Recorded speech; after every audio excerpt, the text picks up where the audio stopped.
I left my 4-year-old with my former wife for the weekend. On Sunday, my daughter called whispering, "Daddy, come pick me up now. What's wrong? Mom's boyfriend is here. He's doing stuff I can't even describe." I sped 90 miles per hour when I kicked in her door. What I saw forced me to call 911 immediately. Can you imagine the terror of getting a phone call from your own child, a tiny voice trembling, begging you to come now, only to realize that the monster they were hiding from was already inside their home? That's when my world imploded, and I knew I had to become something more than just a father. I had to become a weapon. It started like any other evening. I was buried deep in my editing software, the cold glow of my dual monitors reflecting the tired lines on my face. Another documentary about corporate neglect, about forgotten towns and broken promises. Important work, yes, but it was draining. My Denver loft, which doubles as my production studio, was a beautiful mess of hard drives, cables, and stacks of research. At 34, I'd carved out a niche in investigative filmmaking, the kind that poked at uncomfortable truths, the kind that asked the questions no one else dared. My phone buzzed. It was Tracy, my sister. Emma's dance recital pics. She killed it yesterday. I smiled, swiping through the photos. There she was, my little girl, 4 years old, a tiny pink tutu, her gap-toothed grin lighting up every single frame. Emma. She was my world, the one pure, undeniable joy that blossomed from my tumultuous marriage to Amber Carroll. That marriage had crashed and burned 2 years ago, but Emma made every single painful moment of that divorce worth surviving. Our custody arrangement was pretty straightforward. I had Emma most weekdays, working from home. Amber, a pharmaceutical sales rep, was constantly traveling, so she took Emma on weekends. It wasn't perfect, but we'd made it work. Mostly. Then my phone rang again. Scott Connor. My cameraman, my closest friend since film school. "Tell me you finished the B-roll," his gravelly voice grumbled through the speaker. "We're already 2 weeks behind schedule." "Almost done. Just need to," I paused. I heard something in the background of his call. "Is that a police scanner?" I asked. Scott scoffed. "Yeah, new documentary idea. Listen, read about Emma's situation. Do you ever get weird vibes from Amber's new boyfriend?" My jaw tightened. Felipe Roach. The man had slithered into our lives 3 months ago, and every interaction left my skin crawling. Felipe was smooth. Too smooth. Always perfectly dressed, always with the right thing to say, but his eyes, they were dead. Empty. "What do you mean?" I asked, my voice careful. "I saw them at the grocery store last week. The way he looked at the kids in the checkout line. I don't know, man. Something's off." I'd felt it too. That prickle of unease. But I'd dismissed it, told myself it was just jealousy, just overprotective father syndrome. "I've been documenting everything," I admitted. "Every pickup, every conversation, just in case." Scott laughed dryly. "That's paranoid, even for you." "Maybe," I shot back. But I didn't expose that predator ring in Oklahoma by trusting my gut alone. I trusted evidence. After we hung up, I checked my watch. Friday evening. Emma was with Amber for the weekend. Their first overnight visit since Felipe had moved into Amber's place. I'd fought it, of course. But my lawyer said I had no legal grounds to prevent it unless I had concrete proof of danger. Proof. I pulled up the hidden folder on my computer, Durham vs. Carroll, documentation. Inside, timestamped notes, recordings of tense exchanges, photographs of Felipe's social media history before it went private. I'd been digging into Felipe's background for weeks, but the man was a ghost before 5 years ago. No college records, no employment history, nothing. Just appeared. That alone should have been a screaming red flag. My phone buzzed again. A text from Amber, Emma's settled in. "Stop worrying. We're watching a movie." Then, a photo. Emma on the couch. But something was wrong. Her smile didn't reach her eyes. She was clutching her stuffed rabbit, the one she only held when she was scared. I zoomed in. On the reflection in the TV screen behind her. Felipe was there. Watching. Not the movie. He was watching Emma. My blood ran cold. Chapter 2. The call that shook my world Saturday morning arrived, and I hadn't slept a wink. I'd spent the entire night reviewing every interaction Emma had mentioned about Felipe. Every tiny hesitation in her voice when I'd asked her about Mr. Felipe. There were signs. Small, dismissible individually. But put them together, and they painted a picture I'd been too terrified to truly see. Daddy, Mr. Felipe says weird things, Emma had casually mentioned 2 weeks ago, while I was making her breakfast. What kind of weird things, sweetheart? Like, he says I'm special, that I'm different from other kids. He wants to take pictures of me. I'd confronted Amber immediately. She'd laughed it off. He's a photographer, Reed. He takes pictures of everyone. You're being paranoid. But Felipe wasn't a photographer. I'd checked. He claimed to work in import-export, which meant nothing and everything. Saturday dragged. Each minute felt like an hour. I tried to work, but my mind kept drifting. I called Amber twice. Both went to voicemail. I texted. No response. By evening, my anxiety had morphed into something sharper, something primal. I drove to Amber's townhouse in Highlands Ranch, a 40-minute blur from my loft. Her car was there. Lights were on. Everything looked normal. But it wasn't. It couldn't be. I sat in my truck across the street for an hour, watching. Around 9 p.m., Felipe's black Escalade pulled into the driveway. I watched him enter, carrying grocery bags and a bottle of wine. Through the front window, I could see Amber greeting him, laughing, touching his arm. Then, Emma appeared. Briefly, in the upstairs window, her bedroom. She pressed her small hand against the glass. Even from that distance, I could see her looking directly at my truck. She knew I was there. Watching. Protecting. I drove home, forcing myself to trust the system I'd always questioned in my films. Sunday morning. My phone buzzed insistently. 7:04 a.m. Unknown number. Hello? Daddy. Emma's voice was barely a whisper. Trembling. My heart leaped into my throat. I sat bolt upright. Emma, baby, what's wrong? Come get me now. Please, Daddy. Right now. My heart stopped. What's happening? Where's Mommy? She went to the store with Mr. Felipe's friend. Daddy, Mr. Felipe is here. He's doing things I can't even explain. Her voice broke into a gut-wrenching sob. Emma, listen to me. I'm coming right now. Lock your bedroom door. Can you do that? It doesn't have a lock. Then push something against it. Your toy chest. Anything. I'm already in the car. I was grabbing my keys, my phone, my wallet. Stay on the phone with me, baby. He's calling me. I have to go. Emma. Emma. The line went dead. I don't remember getting into my truck.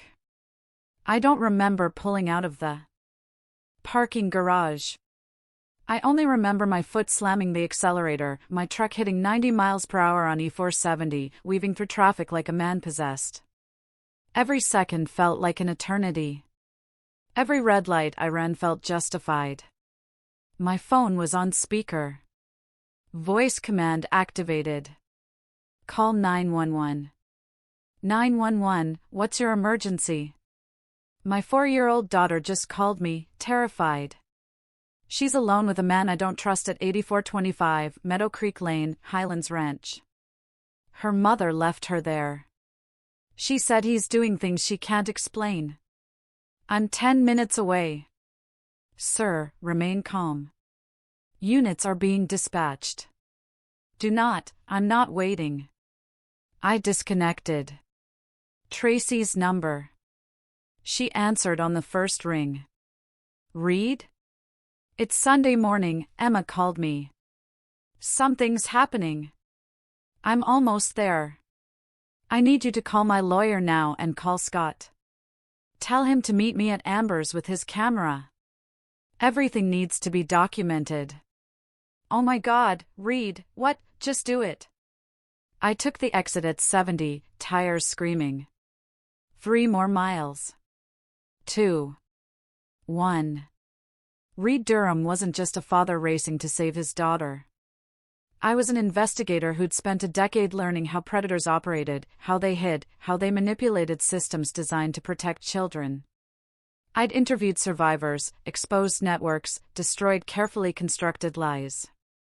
But this was different. This was Emma. I pulled onto Meadow Creek Lane, my truck mounting the curb in front of Amber's townhouse. The front door was locked. I didn't hesitate. I played football in college, maintained my build ever since. My shoulder hit the door twice before the frame splintered. Emma! The living room was empty. Normal. Too normal. Kids' toys scattered, but arranged. Staged. I took the stairs 3 at a time. Emma! Her bedroom door was closed. I threw it open. Emma was sitting on her bed in her pajamas, clutching her rabbit, tears streaming down her face. Alone. Physically unharmed. But her eyes. God. Her eyes held a terror no 4-year-old should ever know. Daddy. She launched herself into my arms. I held her, my hands shaking as I checked her over. Are you hurt? Did he touch you? He made me. He wanted me to. She couldn't finish, sobbing into my shoulder. I heard movement downstairs. My protective instinct transformed into something primal. I gently set Emma on the bed. Stay here, baby.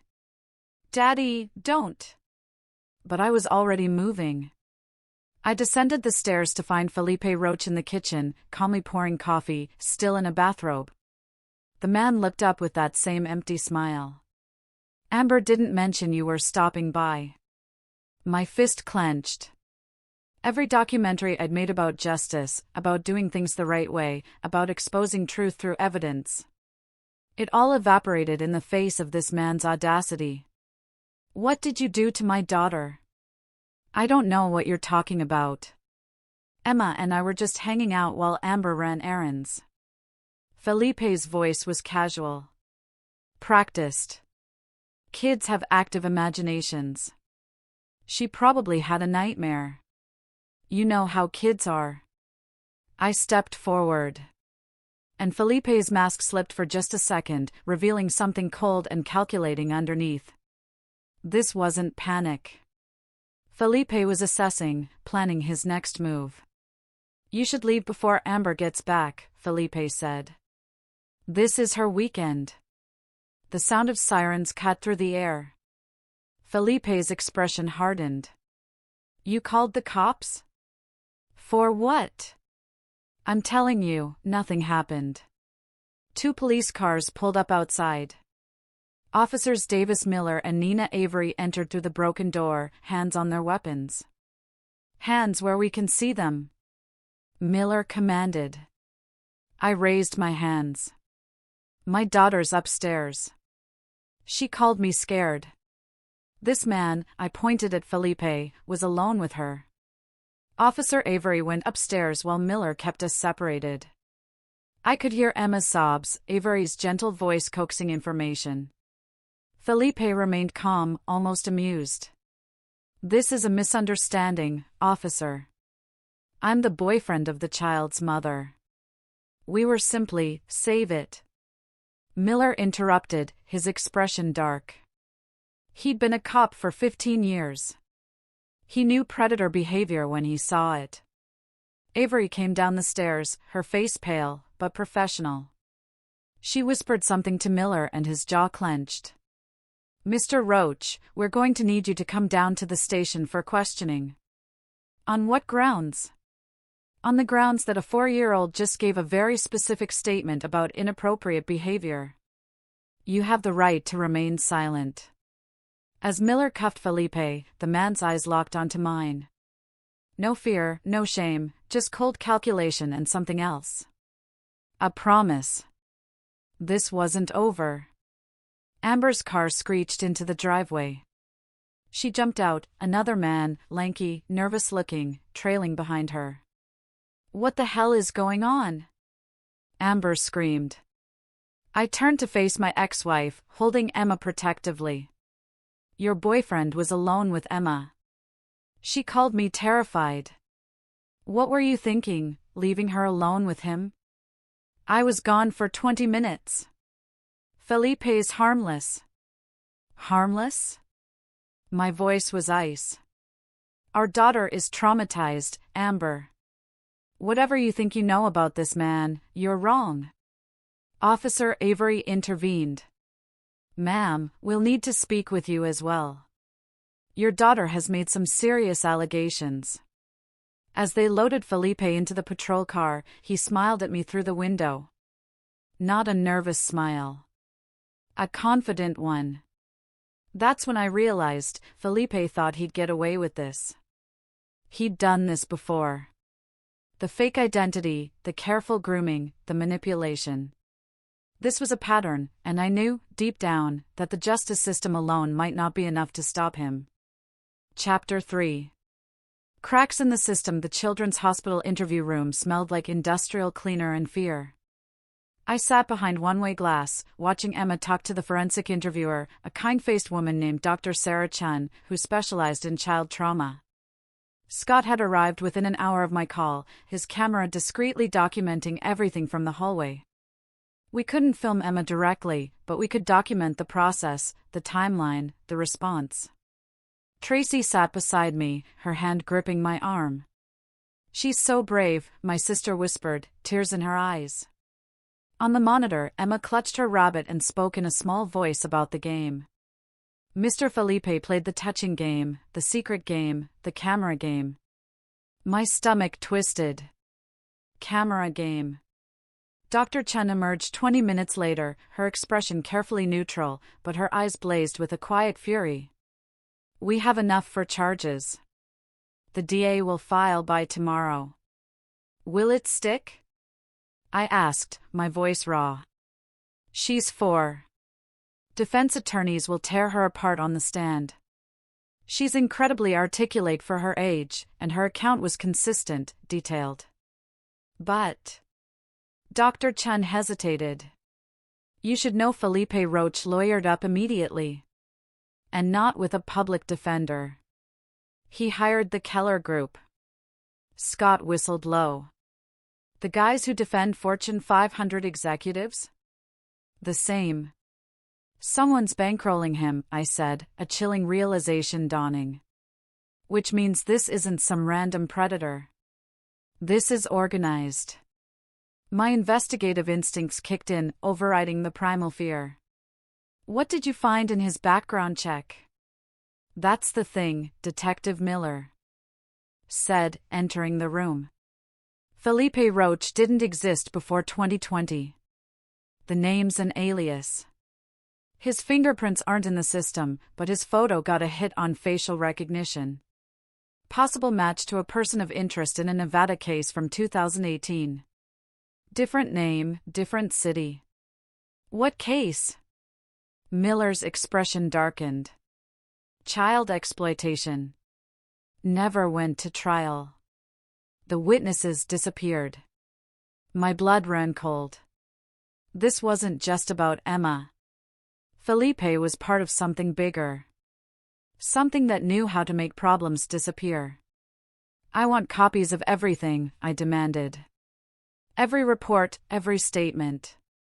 You know I can't. Detective, I've made 7 documentaries exposing criminal networks. I've worked with FBI, with IC, with Interpol. I know how to protect sources.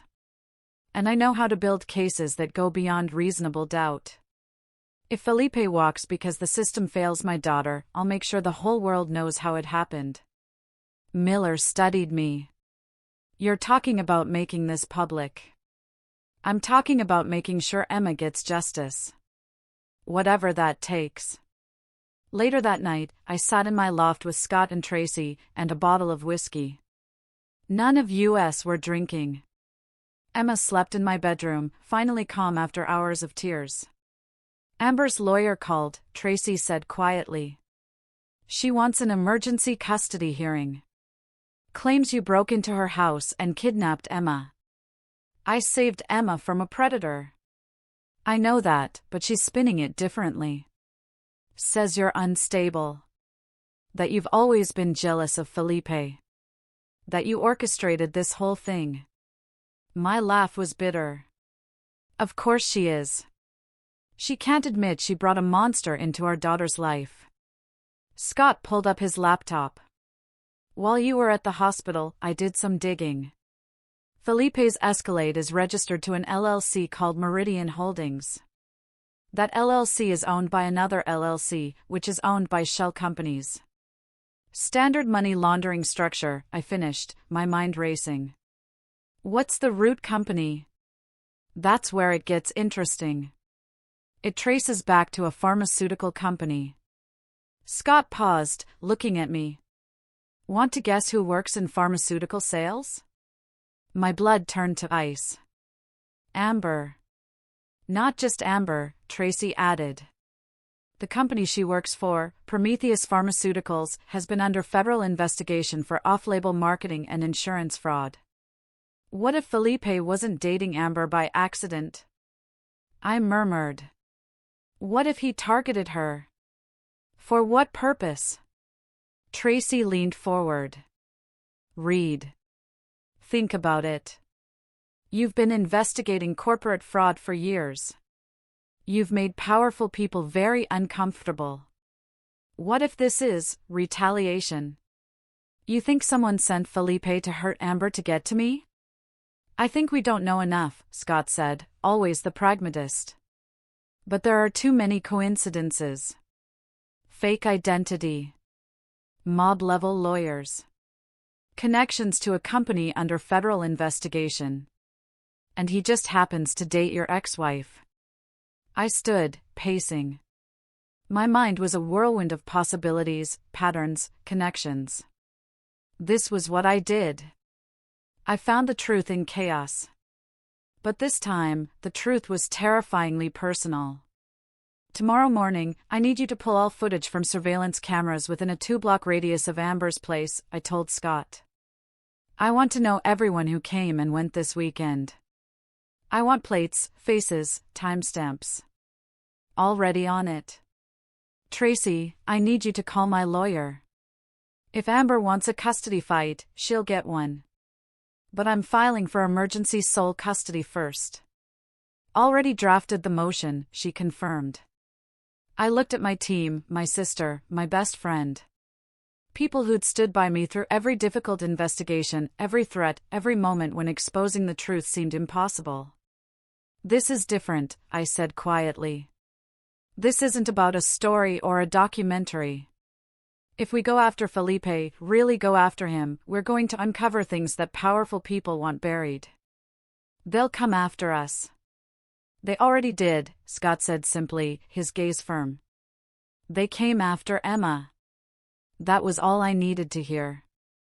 I opened my laptop and created a new folder, Project Reckoning. Inside, I began compiling everything. Every note, every photo, every suspicious detail about Felipe Roach. But this wasn't going to be a documentary. This was going to be a weapon. Because I'd learned something over 10 years of investigative journalism, the system worked, but slowly. And sometimes, monsters didn't wait for justice. Sometimes, they struck again while lawyers argued and judges deliberated. Felipe had smiled at me in that police car. Confident. Sure he'd walk. I would make sure that confidence was Felipe's last mistake. Chapter 4. The arraignment and the truth. Monday morning, I stood in the Boulder County Courthouse, Emma's small hand clasped tightly in mine. The emergency custody hearing had been fast-tracked. Judge Margaret Romero didn't take kindly to children being placed in danger, and my broken door suddenly looked less like assault and more like rescue. Amber sat across the aisle with her own lawyer, a sharp-dressed woman named Heidi Tanner. Amber wouldn't make eye contact with me, her arms crossed defensively. Whatever story she constructed in her mind to excuse Felipe's behavior, she was clinging to it desperately. "All rise," the bailiff called. Judge Romero entered. A stern woman in her 60s with steel-gray hair and a reputation for destroying parents who failed their children. "I've reviewed the police reports, the forensic interview, and the CPS investigation," she began without preamble. "Miss Carroll, do you understand the severity of what occurred in your home?" Amber's lawyer stood. "Your Honor, my client maintains that this is a misunderstanding. Mr. Roach has been released on bail and denies all allegations. The child's account is consistent, detailed, and corroborated by physical evidence." Judge Romero interrupted. "Photos on Mr. Roach's phone that he failed to properly delete. The forensic analysis is ongoing, but preliminary reports are damning." My grip on Emma's hand tightened. Photos. The camera game was real. "Until Mr. Roach's trial is concluded, I'm granting temporary full custody to Mr. Durham. Miss Carroll, you'll have supervised visitation only, and Mr. Roach is prohibited from any contact with the minor child. Violation will result in immediate arrest." Amber stood up, her face flushed with anger. "You can't do this. Reed put her up to this. He's always been jealous." "Miss Carroll, sit down," the judge commanded, her voice like steel. "Your daughter was found crying and traumatized after you left her alone with a man who is now facing multiple felony charges. I suggest you focus less on defending your boyfriend and more on understanding how catastrophically you failed your child." The gavel struck. The hearing was over. Outside the courthouse, Amber caught up to me at my truck. "You did this," she hissed, her eyes blazing. "You poisoned Emma against Felipe. You couldn't stand that I moved on." I turned, and whatever she saw in my face made her step back. "I saved our daughter from a predator you invited into her life," I said, my voice deadly calm. "Emma called me terrified, Amber, because she knew you wouldn't protect her. You were too busy playing happy family with a man you didn't even bother to vet." Her face was a mask of defiance. "He's a good man. Did you know Felipe Roach isn't his real name?" Amber's eyes widened, a flicker of genuine fear crossing them. "What? Did you know he's wanted for questioning in at least 2 other states? That his entire identity is fabricated? Or were you so desperate for companionship that you didn't care who you brought around our daughter? Felipe told me he had to change his name because of an abusive ex. And you believed him?" My voice dripped with contempt. "You believed a man with no verifiable past, no real job, no connections or history? What did he tell you about himself, Amber? Where did he grow up? Where did he go to school? What are his parents' names?" Amber's silence was damning. "That's what I thought," I continued. "You don't know anything about him except what he told you. And what he told you is a lie designed to gain access to Emma." "You're wrong," Amber whispered, but her voice wavered. "Felipe loves me." "He wouldn't. He used you to get to her. And if you can't see that, then you're not the woman I married." I opened my truck door. "Stay away from us until you figure out whose side you're on." As I drove away, I glanced in the rearview mirror. Amber stood in the parking lot, shoulders shaking. Part of me, a small part, felt sorry for her. She'd been manipulated, used. But mostly, I felt a searing rage. Chapter 5. The war room. My loft transformed into a war room. 3 laptops, 2 monitors, hard drives stacked like bricks, and a massive corkboard covered in photos, documents, and red string connecting the dots. Scott worked at one station, Tracy at another, while I commanded the center. Okay, here's what we know, I said, pointing to Felipe's photo at the center of the board. Felipe Roach is an alias. His real name is, according to facial recognition, possibly Domingo Nichols, wanted in Nevada for child exploitation. But Domingo Nichols is also likely an alias. This man is a ghost. Not quite, Scott interrupted, pulling up a new screen. I tracked down the Meridian Holdings LLC. It's registered to an address in Las Vegas, a mail drop, but I found the lawyer who filed the paperwork, Wilfredo Christian of Christian and Associates. I scribbled the name on the board. What do we know about him? Specializes in setting up untraceable shell companies for clients who want to move money without scrutiny. His client list reads like a who's who of organized crime, corrupt politicians, and... Scott paused for effect. Pharmaceutical executives under investigation. Prometheus Pharmaceuticals, Tracy added, her voice sharp. Amber's company.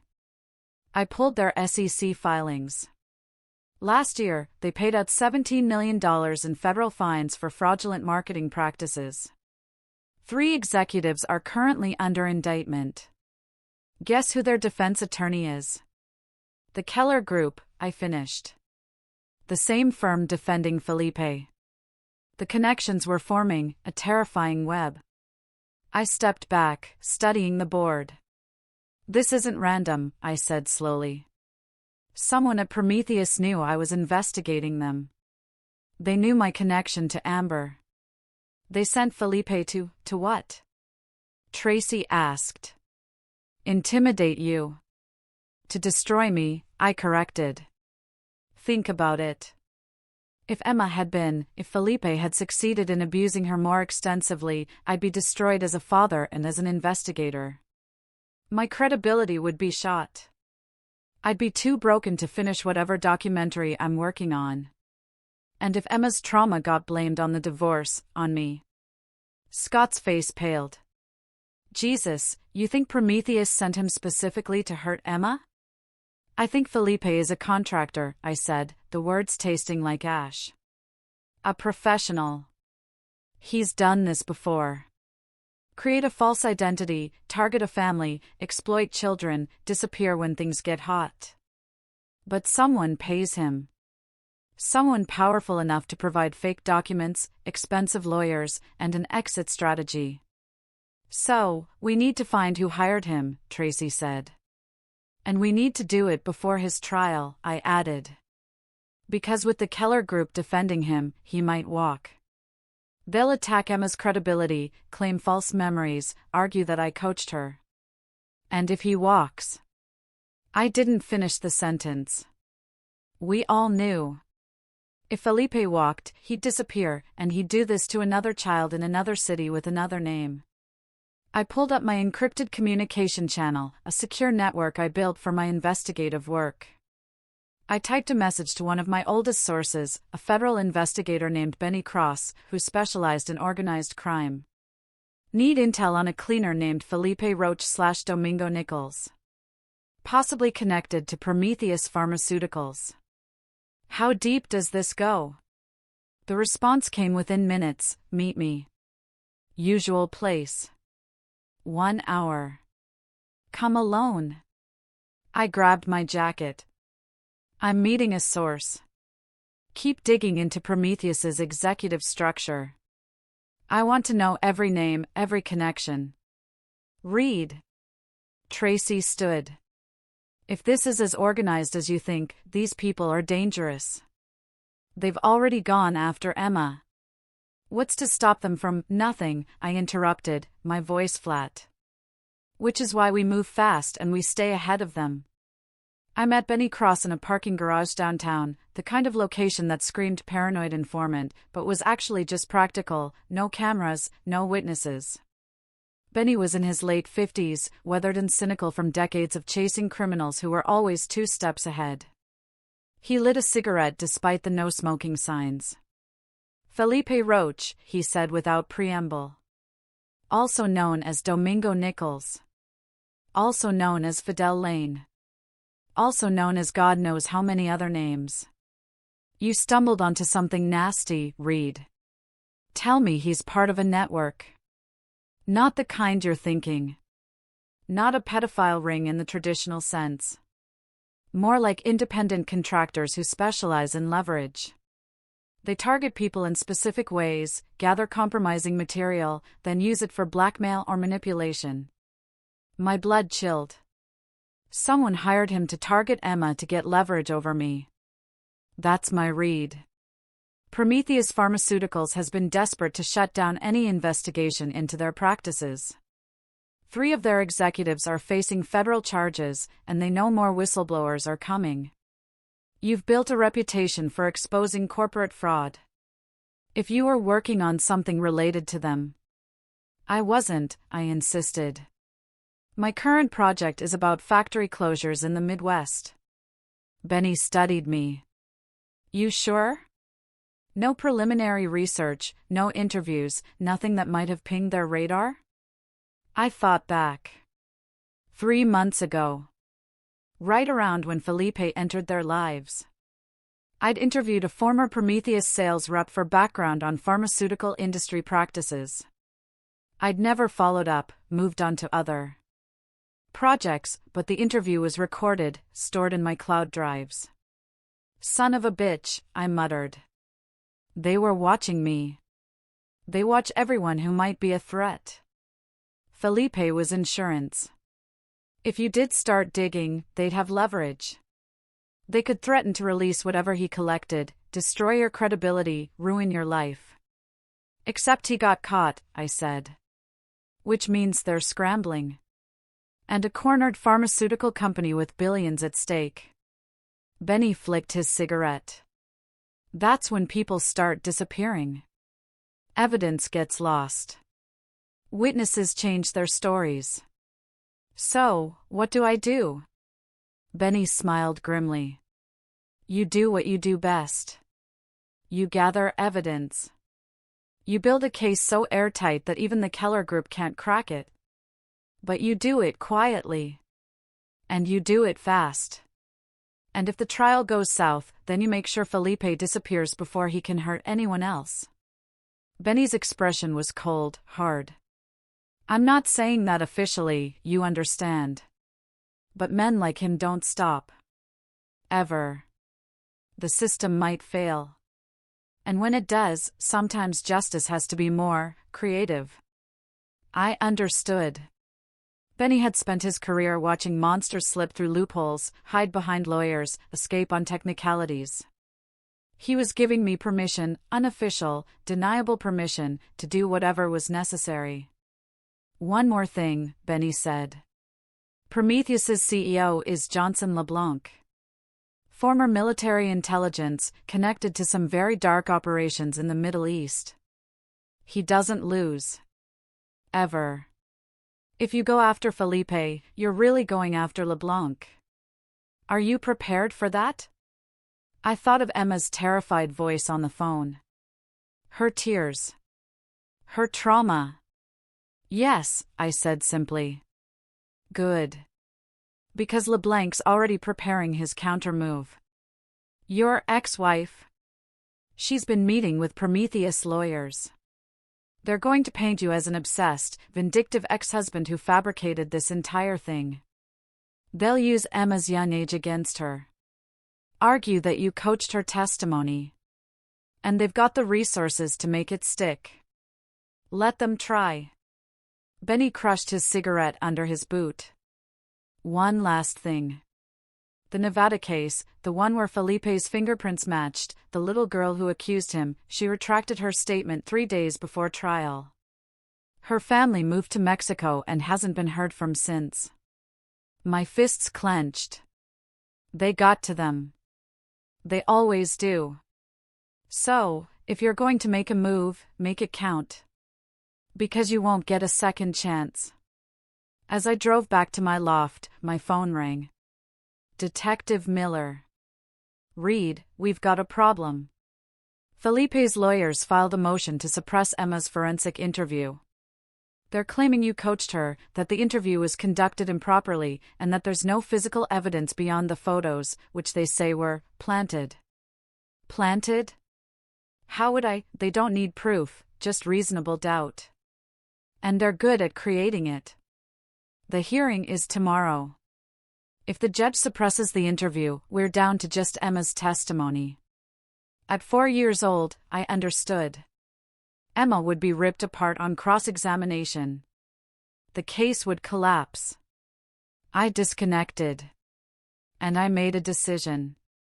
If the system was going to fail Emma, then I would build my own justice. I pulled up my documentary files and created a new project, The Network. Not for public release. For insurance. For leverage. By morning, I'd have enough evidence to bury not just Felipe, but everyone protecting him. The war had just begun. Chapter 6. The pressure cooker. The motion to suppress hearing was a bloodbath. I sat in the gallery, watching Felipe's defense team, 3 lawyers from the Keller Group, each one more expensive than my entire annual income, systematically dismantle the prosecution's case. Your Honor, the forensic interview was conducted under duress, lead defense attorney Seymour Bates argued smoothly. The child had just experienced a traumatic intrusion by her father, who broke down a door in what can only be described as a violent rage. Is it any surprise that she repeated whatever narrative had been planted in her mind? Assistant DA Doris Chone looked young and overwhelmed. The interview followed all standard protocols. Protocols that require the child to be in a calm state, not actively traumatized by her father's actions, Bates interrupted, barely a breath. Furthermore, the so-called evidence on my client's phone consists of 3 photos of the child fully clothed, smiling in broad daylight. Hardly the actions of a predator. Those photos were in a hidden folder. Chone protested. A folder my client uses for all personal photos out of respect for Miss Carroll's privacy. The prosecution is manufacturing sinister intent where none exists. I watched Judge Romero's expression carefully. She was skeptical of the defense's arguments, but the law was the law. Without proper foundation, Emma's interview could be thrown out. I'll take this under advisement, the judge finally said, ruling by Friday. I followed Chone into the hallway. You're letting them steamroll you. I'm doing my job with what I have. Chone snapped back, her frustration boiling over. Which isn't much, thanks to your ex-wife's refusal to cooperate and the complete absence of physical evidence beyond those photos. What about Amber? Have you interviewed her? She's lawyered up. Claims she saw nothing inappropriate. That Emma and Felipe got along fine. That you've always been jealous and controlling. Chang's expression softened slightly. Look, I believe you. I believe Emma. But belief doesn't convict. Evidence does. And right now, Bates is making a compelling case that this is a custody dispute blown out of proportion. He's a professional, I said, my voice low. Felipe. He knows how to leave no trace. Then we need to find a trace. Fast. I returned to my war room. Scott and Tracy had made progress. They'd identified 5 other women in 3 states who dated men matching Felipe's description. All had young children. All relationships ended abruptly when the men vanished. None of them filed police reports, Scott said. But I found social media posts, complaints to friends, weird details that match Felipe's MO. The guy has a type: single mothers with resources, jobs that require travel, ex-husbands who aren't in the picture. Except I am in the picture, I noted. Which means either he got sloppy, or you were specifically chosen, Tracy finished, her eyes meeting mine. Because of your investigative work. I pulled up the Prometheus Pharmaceuticals files I'd been compiling. Johnson LeBlanc, the CEO, stared back from his official photo. A stern man in his 50s with military bearing and cold eyes. LeBlanc's background was impressive and disturbing: army intelligence, private security contracting in Iraq, then suddenly legitimized as a pharmaceutical executive. But his real specialty, according to Benny's sources, was making problems disappear. "I need to interview LeBlanc," I said. "Are you insane?" Scott burst out. "The man who possibly ordered Felipe to target Emma? You want to walk into his office?" "I want him to know I'm coming for him," I corrected. "I want him off balance. Worried. Predators like LeBlanc are used to operating in shadows. Drag them into the light and they panic. Or they kill you," Tracy said bluntly. "Which is why you'll both have copies of everything we've uncovered. If anything happens to me, it all goes public. LeBlanc needs to know that." I stood. "Set up the interview. Tell him I'm doing a documentary on pharmaceutical industry practices and want his perspective. Make it sound innocent." The interview was granted for Thursday afternoon at Prometheus's downtown Denver headquarters, a gleaming tower that screamed corporate wealth and power. I entered with my camera equipment, Scott operating, of course, with a body camera hidden in his jacket for backup. We were led to a conference room with floor-to-ceiling windows overlooking the city. Johnson LeBlanc entered precisely on time, flanked by 2 lawyers and a PR representative. He was exactly as his photo suggested: rigid, controlled, dangerous. "Mr. Durham," LeBlanc's handshake was firm, his eyes like chipped ice. "I understand you're working on a documentary about our industry." "Among other things," I replied smoothly, settling into the interview setup. "I appreciate you taking the time. I know you're dealing with some ongoing legal matters." A flash of annoyance crossed LeBlanc's face. "All companies face regulatory scrutiny. It's the nature of the business." "Of course. But 3 executives indicted simultaneously seems unusual. We cooperate fully with all investigations and are confident the truth will prevail." I smiled. Truth is what I do. Finding it, exposing it, making sure it doesn't stay hidden. The lawyers shifted uncomfortably, sensing the subtext. "I also wanted to ask about a man named Felipe Roach," I continued, watching LeBlanc's reaction carefully. "He's been dating my ex-wife, Amber Carroll. She works for your company, I believe." LeBlanc's expression didn't change. "We employ thousands of sales representatives. I don't know them all personally. But you would know if one of them was dating a professional criminal, wouldn't you? Someone who specializes in leverage." The room went cold. The lawyers exchanged glances. "I have no idea what you're talking about," LeBlanc said, but his voice had lost its warmth. "And I think this interview is over." "Just one more question," I pressed. "When you were in military intelligence, did you ever employ assets who specialized in black operations? The kind that don't leave paper trails?" LeBlanc stood. "We're done here. And Mr. Durham, be very careful about making unfounded accusations. Defamation lawsuits can be quite expensive. So can hiring predators to target children," I said quietly, my gaze unwavering. "But I imagine that cost is built into your budget under security expenses, isn't it?" The guards escorted Scott and me from the building. Once in the parking garage, Scott let out a breath.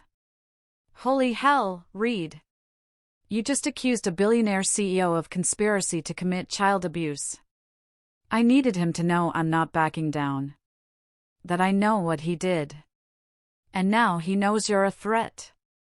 What if he—" Scott's phone buzzed. Then mine. Multiple notifications flooded in simultaneously. I pulled up the alert. A new story breaking on every major outlet: investigative filmmaker accused of fabricating child abuse case and custody dispute. My blood turned to ice as I read. Anonymous sources claimed I had a history of manipulating footage, coaching interview subjects, creating false narratives. Screenshots of evidence showing me researching how to coach a child witness. Bank records showing payments to Dr. Sarah Chun, the forensic interviewer, payments that didn't exist but looked real enough. Texts between me and Emma that appeared to show coaching, fabricated but expertly done. It's all fake, Scott said, scrolling through. But it looks real. LeBlanc, I said grimly. I threatened him, and he activated his countermeasure. This is how he operates. Destroy credibility, manufacture doubt, bury truth under lies. My phone rang. Detective Miller. Reed, what the hell is this? It's a smear campaign. None of it's real. The DA is pulling back. With this much public doubt, they can't move forward on prosecution. Felipe's lawyers are filing a motion to dismiss. The case was collapsing. Everything I had fought for, everything Emma had endured, it was all being buried under manufactured lies. There's more, Miller continued, his voice heavy. Judge Romero received an anonymous package this morning. Photos of you outside Felipe's house late at night, watching. They're trying to paint you as obsessive, unstable. I was protecting my daughter. I know. But perception is reality in court. The custody hearing is back on next week, and Amber's lawyers are pushing for supervised visitation for you now. They're saying you're the danger. I disconnected. My hands were shaking with rage and helplessness. Then my phone buzzed with a text from an unknown number. You should have stayed out of our business. We don't make mistakes twice. If you keep pushing, your daughter won't be the only casualty. A threat. Direct and undeniable. Scott read the message over my shoulder. Reed, we need to go to the police. The police can't help. This is beyond them. I looked at my friend. You and Tracy should back away from this. I can't put you at risk, too. Screw that, Scott said firmly, his eyes resolute. We started this together. We finish it together. I nodded, emotion choking my throat. Then I made a decision. If LeBlanc wanted to play dirty, I would show him what dirty really meant. I pulled up my encrypted files and began compiling evidence. Not for court, but for destruction. The war had escalated, and I was done playing defense. Chapter 7. The trap. I spent the next 72 hours barely sleeping, living on coffee and cold fury. While the media tore my reputation apart, while former colleagues distanced themselves, while the justice system prepared to fail Emma, I built something else entirely. Not a documentary, not evidence for court. A weapon. In my war room, I had 3 screens running simultaneously. Screen 1 tracked Felipe Rocha's movements via a GPS tracker Scott had placed on his Escalade during a midnight operation. Don't ask me how I got close enough, Scott had said grimly. Screen 2 monitored Johnson LeBlanc's communications. I'd called in every favor I had with Benny Cross to get a federal wiretap authorization. Screen 3 displayed the darkest research I had ever compiled. I'd found them, other children in 3 states, other families destroyed by men who matched Felipe's description, using different names, vanishing before charges could stick. But I had something the other families didn't, a decade of investigative experience and 0 remaining faith in the system. This is it, I said to Scott and Tracy, who sat exhausted in my loft. Felipe's pattern. He targets single mothers in professional positions, especially ones with ex-husbands he can frame or marginalize. He builds trust, gains access to children, creates insurance material. Photos, videos, anything that could be used for blackmail or manipulation. Then he vanishes before anyone can build a case. And LeBlanc finances the operation, Tracy added, pointing to the financial records they'd painstakingly traced. Look at these payments from Prometheus shell companies. Every time one of Felipe's identities disappeared, there's a corresponding cash transfer to an offshore account. They're cleaning up, Scott said. Each time Felipe gets close to being caught, they pay him off and relocate him to a new territory with a new identity. Except this time, Felipe got sloppy, I noted. Because he wasn't expecting a father who'd break down doors instead of following proper channels. And now he's stuck. Charges filed, identity burned, legal process engaged. He can't just vanish. So what's his play? Tracy asked. Trial.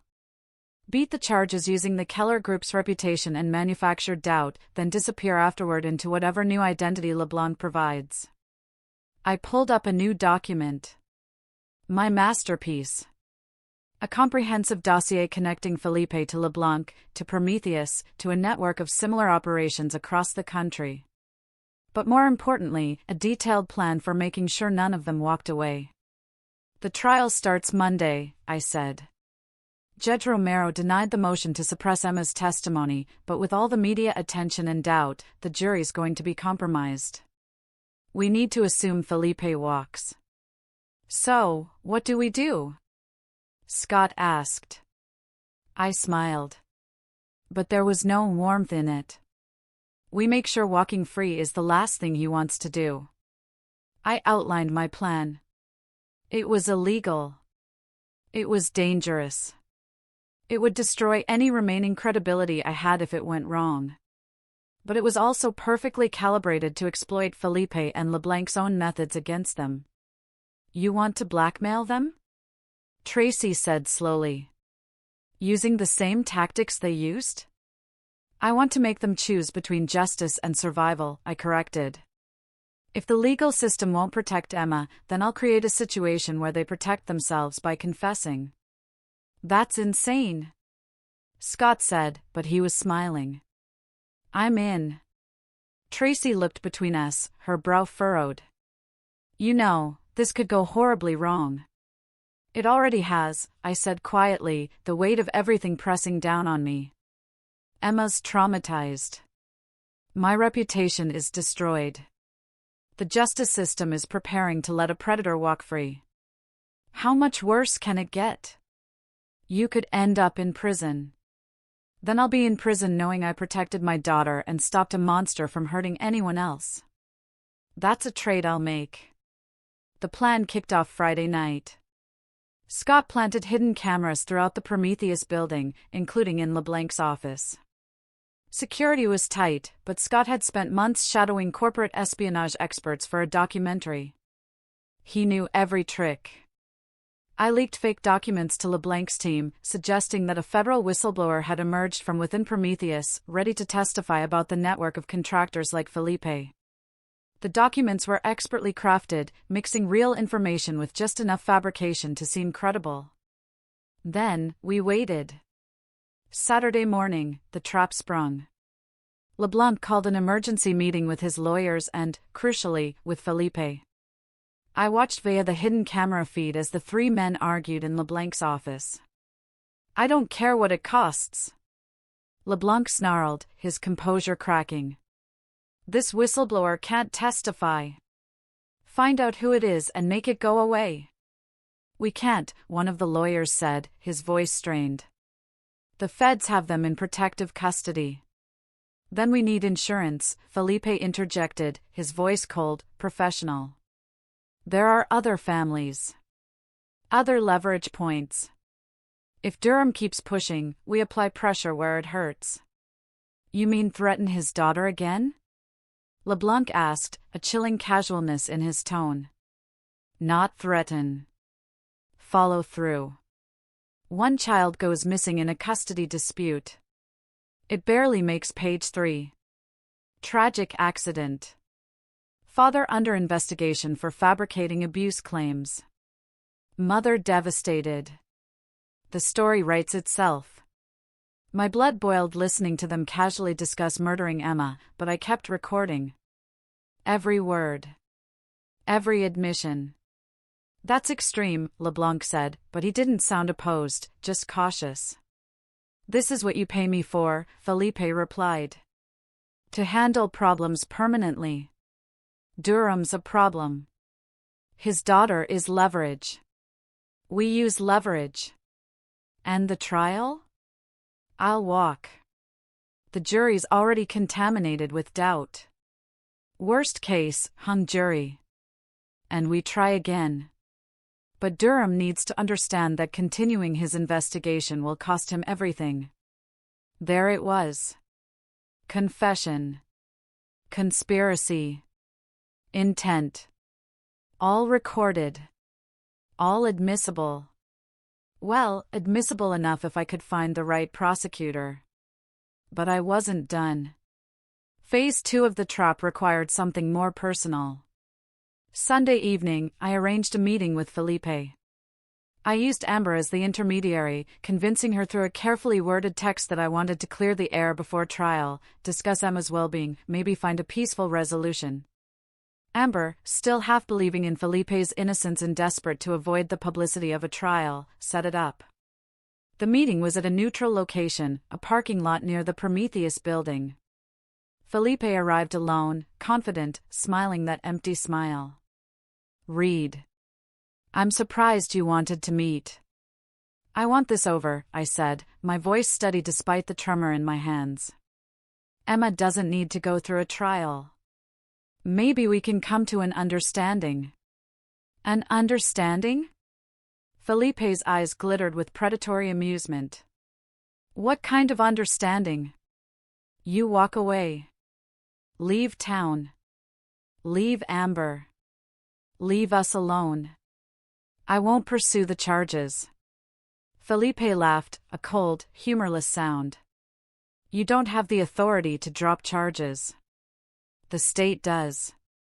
I can convince Emma to recant. Say she misunderstood. That I overreacted. Without her testimony, you walk anyway. Why would you do that?" I stepped closer. "Because I know who you really are. I know about LeBlanc. About the network. About the other families. And I know that if this goes to trial, you'll retaliate. So, I'm offering you an out. Take it and disappear, or we both lose." Felipe studied me. And for the first time, I saw uncertainty in those dead eyes. "You're bluffing," Felipe said. "You don't have anything real on LeBlanc or me. Just theories." "Try me," I replied. Then I played my trump card. "I know about the Nevada case. I know the family that disappeared. I found them." That was a lie. I hadn't found the families yet. They're alive, in witness protection, ready to testify. I know about the operation in Arizona. The one in Texas. I have 5 families, 5 children, 5 sets of parents willing to testify that you're a serial predator who's been protected by Prometheus money. Even if that were true, Felipe said slowly, buying time. It would take years to prosecute. And you'd have to survive that long. Is that a threat? It's a reality. You've already been framed as an obsessive, unstable father. One more tragedy and Emma ends up as just another statistic. Felipe leaned in, dropping all pretense. "You can't win this, Reed. The system is bought and paid for. The lawyers. The judges. The media. We control all of it. You're just one man trying to fight a machine. And machines crush people." I smiled. "You're probably right. But here's the thing about machines, they're predictable. And I've spent 10 years learning how to break them." I pulled up my phone and played the audio from Saturday's meeting. LeBlanc's voice. Felipe's voice. Discussing murdering Emma. Felipe's expression changed. Not panic. Calculation. "That's inadmissible. You recorded it illegally." "True. But I'm not giving it to a court. I'm giving it to the media. By tomorrow morning, every news outlet will have this audio. Your face will be everywhere. Your real face, connected to every identity you've ever used. And then I'll release the documentary I've been making, the one that connects you to LeBlanc, to Prometheus, to a nationwide network of child exploitation. You won't be able to vanish this time, Felipe. You'll be too famous. You'll destroy yourself, too. Your career. Your credibility. Already destroyed, I interrupted, my voice hard. LeBlanc made sure of that. So now I've got nothing to lose and everything to fight for. Can you say the same? For the first time, Felipe looked genuinely afraid. What do you want? A confession. On camera. Everything. Your real identity. How you operate. Who hired you? How many children you've targeted. You give me that. And maybe I don't release the LeBlanc audio. Maybe you get to play out, serve your time, and eventually disappear into obscurity. And if I don't? Then you become the most wanted man in America, and every police department, every FBI field office, every vigilante parent group will be hunting you. How long do you think you'd last? Felipe was trapped. And he knew it. I'd learned from a decade of investigations that predators like Felipe operated on a cost-benefit analysis. As long as the benefit outweighed the risk, they continued. But flip that equation, and they folded. You've got 24 hours, I said. Meet me at my studio tomorrow at noon with your confession, or I release everything I have. Your choice. I walked away, heart pounding, knowing I'd just bet Emma's safety on a desperate gamble. Chapter 8. The confession. Monday morning, the day of the trial. I sat in my studio with every camera I owned trained on a single chair. Scott monitored the equipment while Tracy sat with Emma in a safe house 3 states away. I wasn't taking any chances. Detective Miller stood in the corner, arms crossed. This is insane. Even if he shows up, even if he confesses, a coerced confession is inadmissible. I'm not coercing him, I replied, my eyes fixed on the door. I'm offering him a choice. At precisely noon, the door opened. Felipe Roach walked in. He looked different. Disheveled. Scared. Human. For the first time since I'd met him. The cameras stay off, Felipe said immediately, his voice hoarse. No deal, I countered. You confess on camera, or I release the LeBlanc audio to CNN in 5 minutes. Felipe's jaw clenched. You're destroying an innocent man's life. Innocent? My laugh was bitter. You threatened to murder my daughter 2 days ago, on tape. You've targeted at least 5 other families that we know of. How many others, Felipe? How many children? Silence. Sit down, I commanded. Felipe sat. The cameras rolled. State your real name. Domingo Nichols. Felipe's voice was flat, defeated. And before that? Fidel Lane. Before that, Tomas Walters. I've used 7 different identities in 12 years. What do you do? I'm a contractor. I specialize in leverage operations. Explain that. People pay me to get close to targets, gather compromising material, create situations that can be exploited later.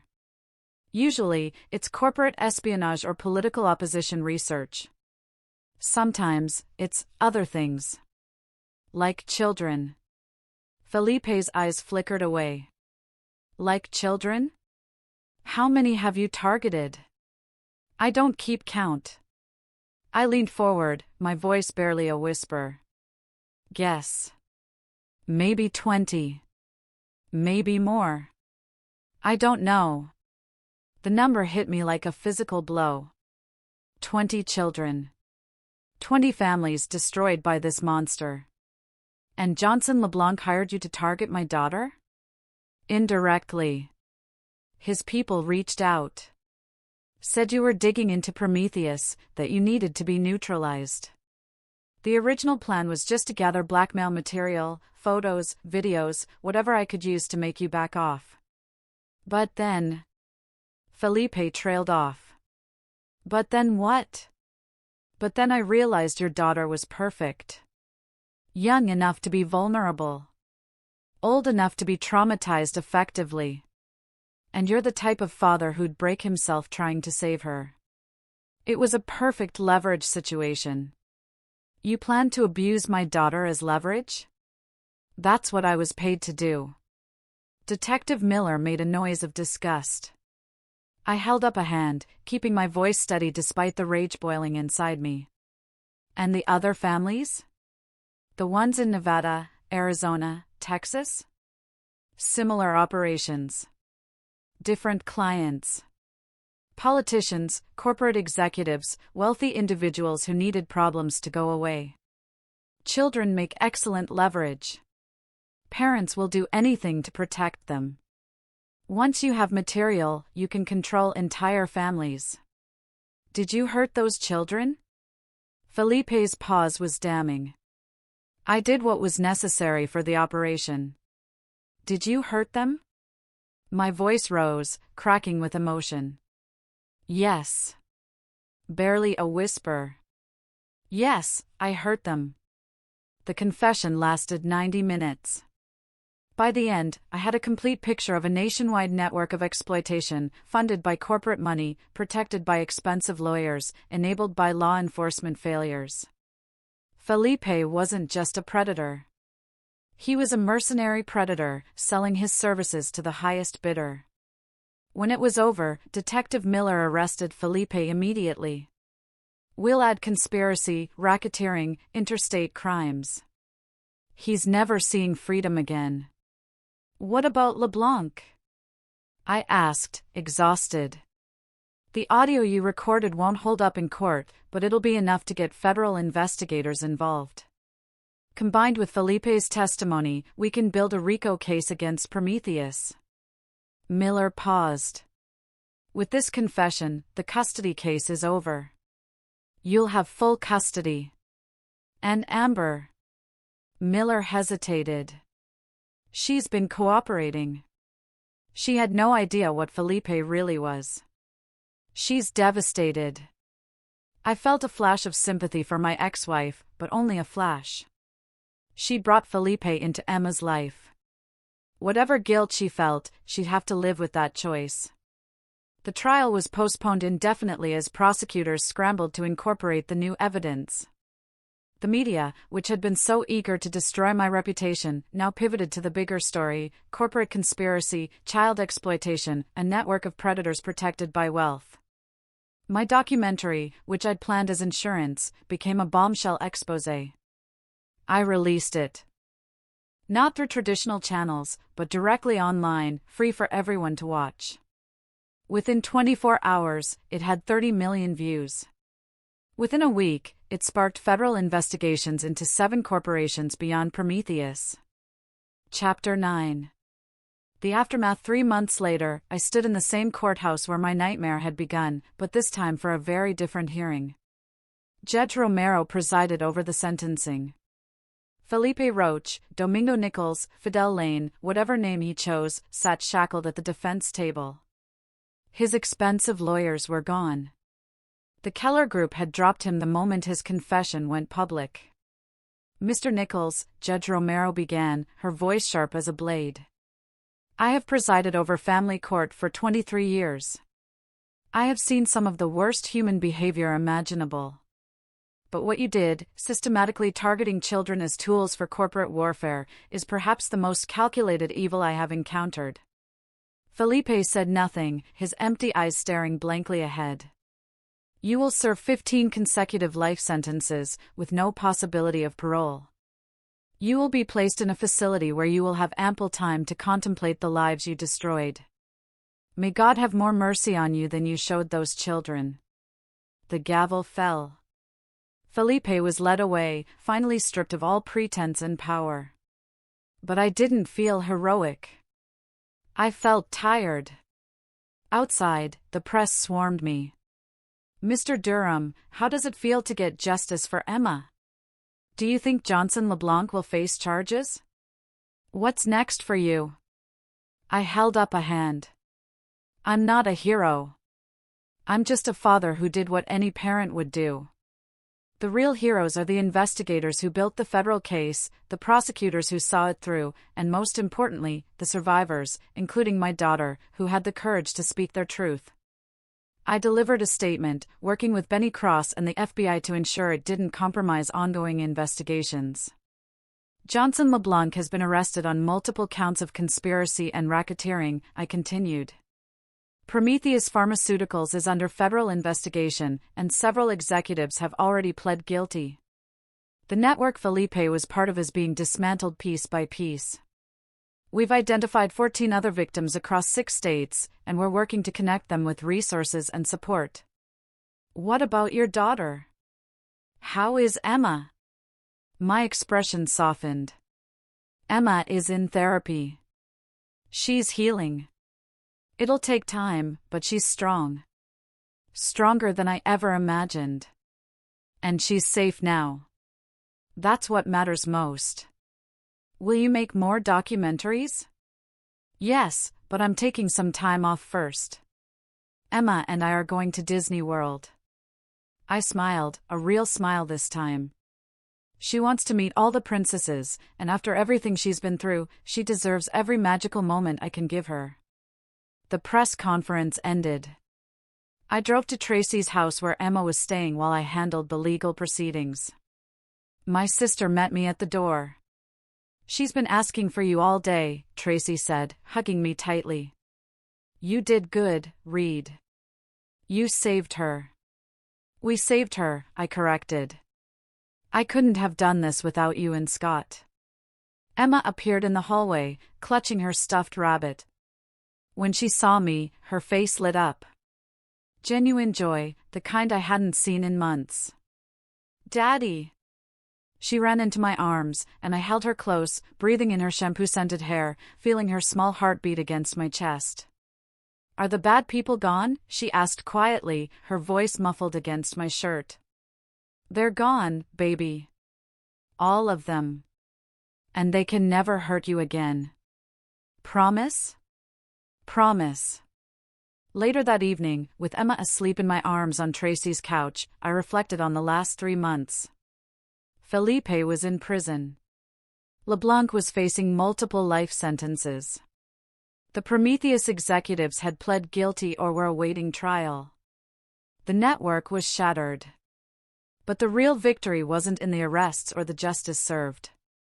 It was in the small moments, Emma laughing at cartoons, sleeping peacefully, slowly regaining the innocence that had been stolen from her. Scott arrived with takeout, and the 3 adults ate in comfortable silence while Emma slept. You know you're famous now, right? Scott said, scrolling through social media. People are calling you everything from Dad of the Year to corporate vigilante. There's even talk of a movie. God, I hope not, I groaned. The last thing I want is Hollywood glamorizing this nightmare.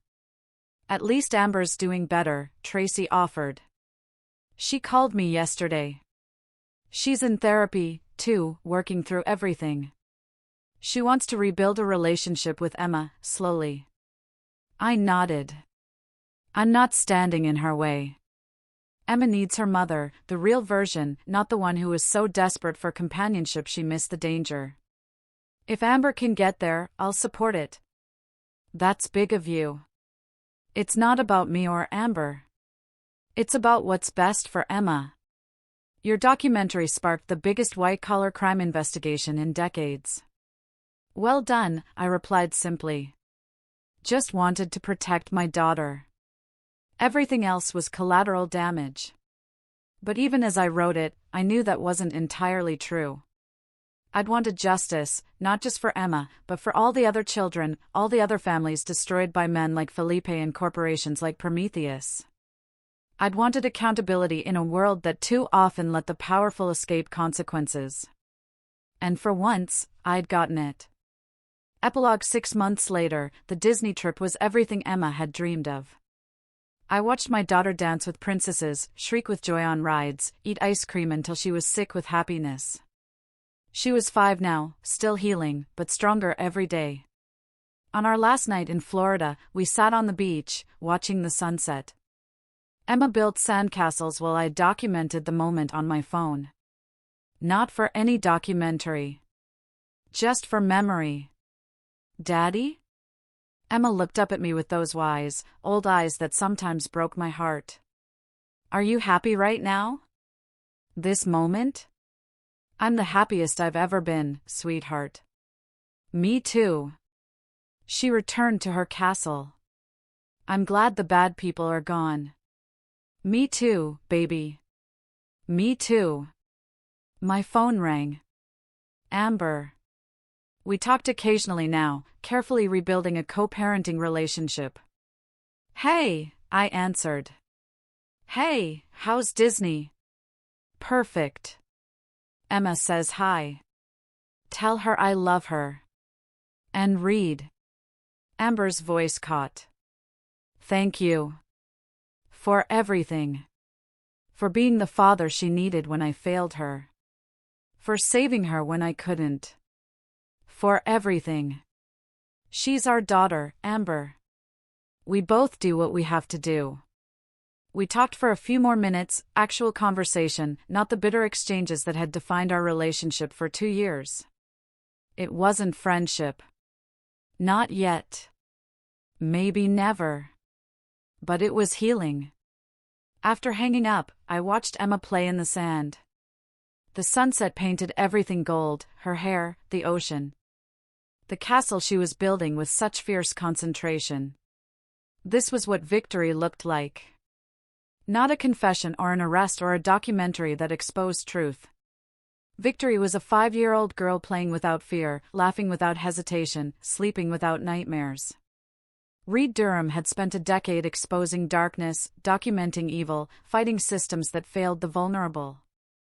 He'd made enemies, sacrificed relationships, lived on the edge of paranoia and obsession. But in the end, when it mattered most, he'd won. And Emma was safe. That was all that mattered. Daddy, come build with me. Emma called. I put away my phone and joined my daughter, building sandcastles. In the fading light, 2 survivors finding joy in simple moments. And that was enough. Call to action, this whole experience changed me forever. It made me question everything I thought I knew about justice and the lengths people will go to protect their own. If you were in my shoes, when your child called you terrified, knowing you might lose everything to save them, what would you have done? Have you ever had to fight a battle that seemed impossible, just because you couldn't imagine not fighting? Let me know in the comments below. I really want to hear your thoughts.